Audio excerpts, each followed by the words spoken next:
Madam rides the bus కథ యొక్క తెలుగు అనువాదం.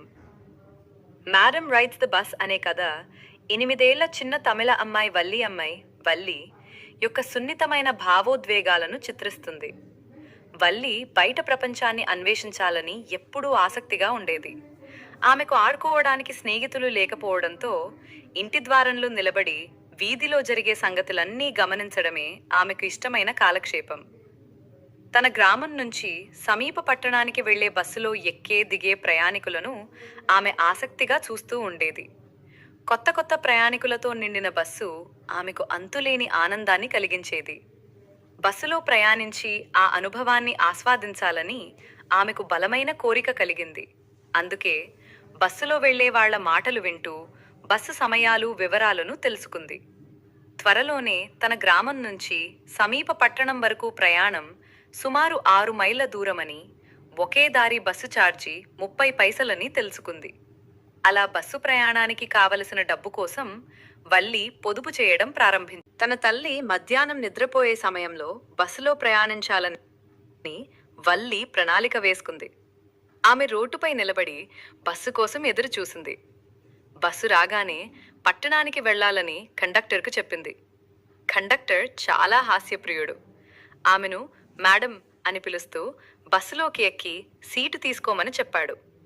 వల్లి వెంటనే బస్సులోకి ఎక్కింది. బస్సు పచ్చ తెలుపు రంగు గీతలతో కొత్తగా మెరిసిపోతూ కనిపించింది. సీట్లు సౌకర్యవంతంగా ఉండి ప్రయాణం ఎంతో హాయిగా సాగింది.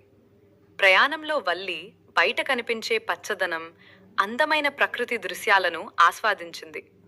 ఆమె బస్సు ప్రయాణాన్ని ఎంతో ఆనందంగా అనుభవిస్తోంది.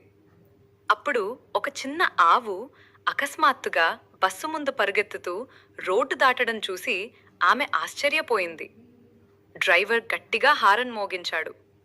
ఈ సంఘటన వల్లి కోసం చాలా ఆసక్తికరంగా అనిపించింది. తన బస్సులో ప్రయాణించాలన్న కల నెరవేరిందని ఆమెకు అనిపించింది.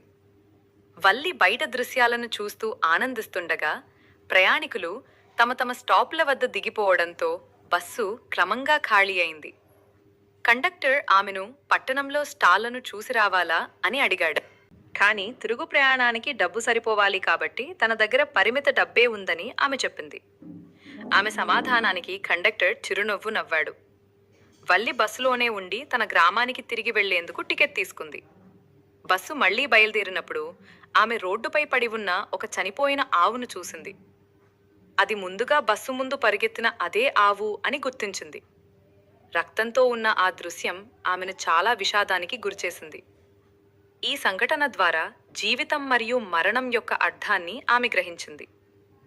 చివరికి బస్సు ఆమె ఇంటికి దగ్గర ఉన్న బస్టాప్ వద్ద ఆగింది. వల్లి సమయానికి ఇంటికి చేరుకుంది. ఆమె చేసిన ఈ సాహసోపేతమైన బస్సు ప్రయాణం గురించి ఆమె కుటుంబంలోని ఎవరికీ తెలియలేదు.